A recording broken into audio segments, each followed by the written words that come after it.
Assalamualaikum dan selamat sejahtera. Bertemu lagi kita pada hari ini untuk mata pelajaran Pendidikan Jasmani. Pada hari ini, kita akan belajar Pendidikan Jasmani tahun 2, pergerakan lokomotor dan lebih kepada rangkaian pergerakan bukan lokomotor. Okey.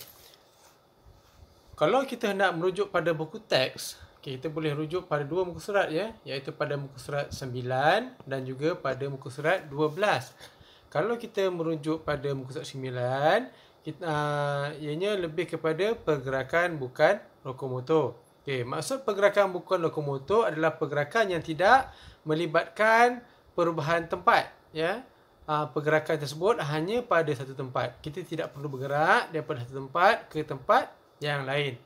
Okey, pergerakan lokomotor bukan lokomotor, pergerakan bukan lokomotor juga boleh dilakukan secara individu, berdua ataupun secara berkumpulan. Yang penting pergerakan tersebut tidak bergerak daripada satu tempat ke tempat yang lain. Okey, pergerakan bukan lokomotor ianya hanya pada satu tempat saja. Ingat tu ya. Okey, kalau kita lihat pula pada muka surat 12 buku teks, ianya adalah satu rangkaian pergerakan lokomotor. Jika kita bercakap mengenai rangkaian pergerakan adalah beberapa pergerakan yang kita buat pada suatu masa. Beberapa pergerakan. Okey, maksudnya kita buat satu pergerakan, selepas selesai satu pergerakan, buat pergerakan kedua dan pergerakan ketiga dan seterusnya. Okey. Rangkaian pergerakan juga tidak memerlukan ianya bergerak ke tempat lain. Okey, kita boleh lakukan pada satu tempat sahaja. Contoh pergerakan bukan lokomotor adalah seperti meregang, membongkok, meringkuk, mengilas, mengayun. Itu semua adalah contoh-contoh pergerakan bukan lokomotor. Okey, baiklah, di sini cikgu hendak menunjukkan satu rangkaian pergerakan yang murid-murid boleh buat ya. Okey, satu contoh rangkaian pergerakan yang murid-murid boleh buat. Okey, pertama untuk pergerakan pertama, murid-murid boleh meregang. Okey, kita buat meregang dulu, iaitu dengan membuat regangan badan kita. Okey, kita meregangkan badan kita. Kita tarik sedikit tangan, kita depakan tangan, jingkitkan kaki, itu meregang. Selepas buat meregang, kita buat aktiviti kedua, iaitu membongkok. Selepas meregang, kita buat membongkok pula. Tapi sebelum saya terlupa, untuk setiap aktiviti kita buat dalam kiraan 20. Kiraan 20. Macam tadi kita meregang, kita regangkan badan kita. Okey, kita depakan tangan, regang, tolak atas, regang, kita kira 1, 2, 3, 4, sampai 20. Kemudian dah sampai 20, baru kita buat aktiviti kedua, membongkok ni. Okey, membongkok. Kira membongkok bersama, kita turunkan badan, kita kira sampai 20. Okey, seterusnya selepas kira sampai 20, kita buat aktiviti ketiga pula, iaitu mengilas. Okey, mengilas adalah aktiviti kita letak berdiri dalam keadaan berdiri, letak tangan di pinggang dan pusingkan badan bahagian atas saja ke kiri dan ke kanan. Kira sehingga 20. Okey, selepas selesai aktiviti ketiga ataupun pergerakan ketiga, kita buat pula pergerakan yang keempat. Okey, di sini cikgu bagi contoh pergerakan keempat adalah dirian bangau.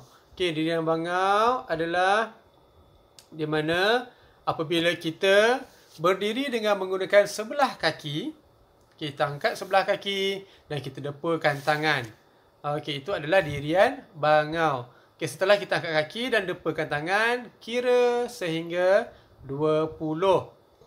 Okey, selepas selesai kira sehingga 20, kita buat aktiviti yang kelima ataupun pergerakan yang kelima, iaitu di sini cikgu tunjukkan contoh untuk pergerakan kelima adalah mengayun.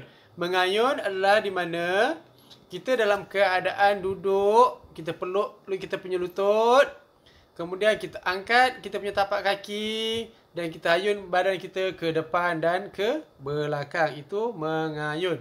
Okey, kalau murid-murid perasan, aktiviti 1 sehingga 5, semuanya kita tidak bergerak daripada satu tempat ke tempat lain. Kita hanya duduk setempat dan membuat aktiviti. Okey, okey. Sekarang apabila kita selesai membuat 5 ni, kita bolehlah buat ulangan. Buatlah ulangan sebanyak 3 kali, 5 kali. Okey, sehingga kita rasa badan kita agak berpeluh. Okey, Ini adalah pergerakan bukan lokomotor, rangkaian pergerakan. Okey, kita boleh buat ulang-ulang ikut kemampuan kita, ikut keadaan semasa kita di rumah.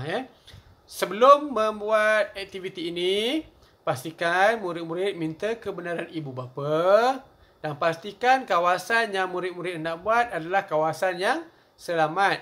Pergerakan bukan lokomotor tidak memerlukan kawasan yang terlalu luas. Pergerakan yang kita boleh bergerak untuk lokomotor pun dah okey. Kira kawasan kecil, tapi kita pastikan kawasan tu tidak terhalang, tidak terhadang.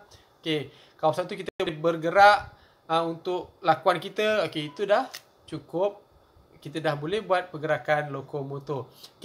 Untuk hari ini, cikgu harap semua murid dapat mencuba untuk melakukan pergerakan bukan lokomotor.